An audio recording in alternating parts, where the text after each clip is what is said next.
Сәлем достар, бүгін біздің Еврожихаз командасының жасаған жұмыстарымен таныстыра кетейік. Біз бүгін мынау ас үй жиһазын жасағанбыз. Барлығы өте керемет шықты. Өзіміздің ойдағыдай, клиенттің де ойындағыдай шығардық. Әрбір детальдардың барлығы өте сапалы. Тастың өзі каменнен жасалынған, искусственный тас, арнайы құйылған. Мойканың өзі ешқандай стык білінбейді.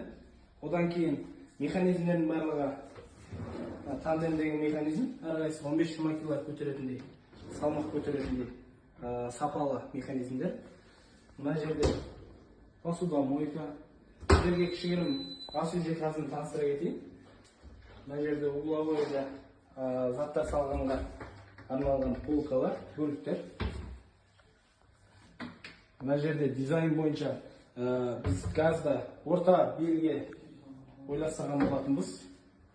Мына жерде вытяжкасы арнайы көрінбейді. Одан кейін мойканың жоғарысында посудомойка, сушилка жасалынды.